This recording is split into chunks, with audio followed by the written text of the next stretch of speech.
So then begs the question when to gather up the leg. I wouldn't gather it up initially. I would try your one leg muslin on, get your center back into position, get your center front and center back correct vertically.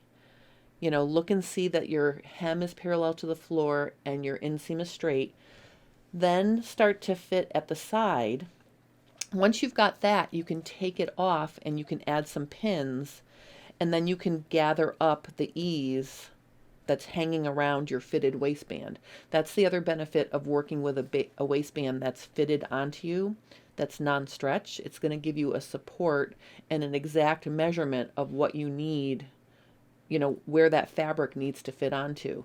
If you're working with an elastic fit waistband, you know, there's stretch there too, and it may encourage you to either add or remove more fabric than you really need to. So I do like having that stable base of the straight waistband to work with this. So that's basically the situation here. So what I'm going to do is I am going to use my chalk, and I'm going to mark right on the top of my Velcro, which I can feel through. Oh, and by the way, the knit fabric will stick to the Velcro a little bit, the scratchy side of the Velcro. So I didn't put Velcro on the inside of the front and back leg like I did on the non-stretch pants, because I really didn't need to. It was very easy to work with. And again, I'm just gonna mark my,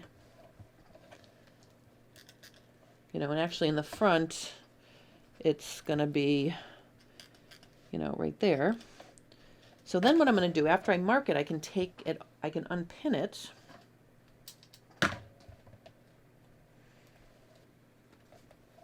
Okay.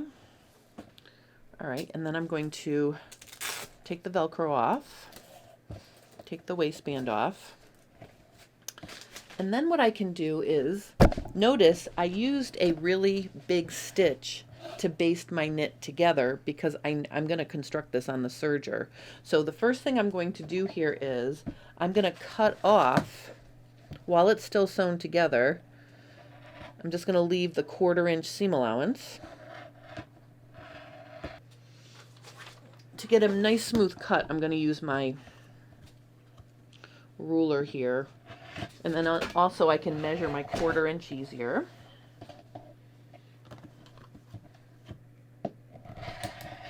Okay, so I cut off the extra there. Then I can take the basting out, and here's the beauty of basting. If you use a, you know, the biggest stitch length you have or the longest stitch length you have, watch how easy the basting comes out. I can just pull it right out. So I'm petting the fabric along the thread. I'm not really pulling the thread. I'm just petting it here.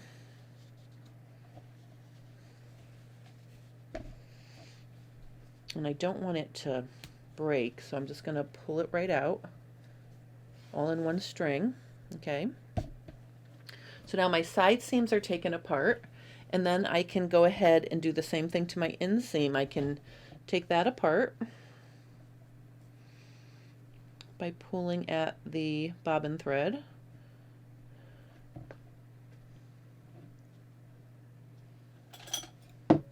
Just going to grab it with my tweezers.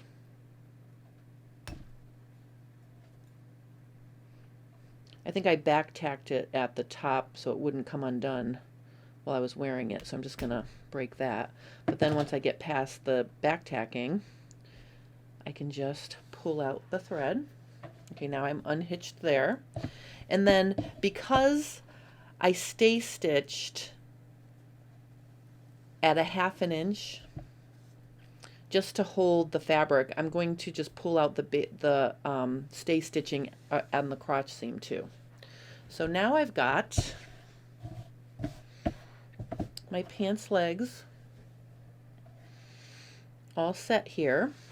So the last thing I'm going to do to this is I'm going to take out my basting. Just do that too.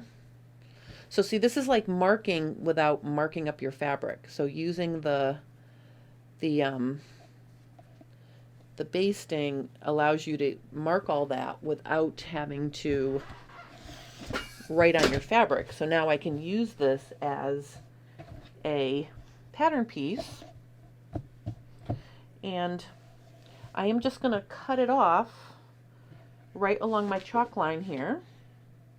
Or I could lay it back on the pattern piece too, because I've fixed the pattern piece to match. But basically I'm just going to cut off that. Then I'm going to do the same thing to my back piece. Okay, I'm going to lay them right next to each other because I just want to make sure I don't screw up the length of the leg here. I mean, I'm going to put them like this just to make sure my side seams stay exactly the same. And I think you can see when I check, my chalk line is spot on, so that's good. Just checking that. Okay, so now when I get to the back, the other thing I have to do is remove the Velcro. And you can see I'm basting my Velcro onto my pants so I can keep reusing it. So again, all I'm going to do is pull the bobbin thread, and let's see if we can get it out of the Velcro easily. I don't know if that's going to work. Let's see. It doesn't pull as nicely on the Velcro, so you do have to pick that off. Just be careful you don't make a hole in your knit. But again, a big stitch comes out really easily. Okay. All right, so now I have, oops, let me just finish cutting this. All right, so now I've adjusted my leg to match the pattern piece. I can cut out my second leg using the pattern piece that I adjusted. I do have to remember to take off the extra side seam allowance. I'll cut out a second set of front and back legs, and I'll be able to sew my shorts together. So I'm really finding this such a fun thing to work with. Next Tuesday, I will show you my completed shorts. I don't have time to sew them right now, but if you have any questions or comments about working with pull-on pants using the top-down center-out method, please post those below. If you have any questions about the top-down center-out class I'll be teaching in November, you can post those as well. Feel free to email me. I hope you guys are enjoying this series. Thank you so much for watching, and have a lovely rest of your day.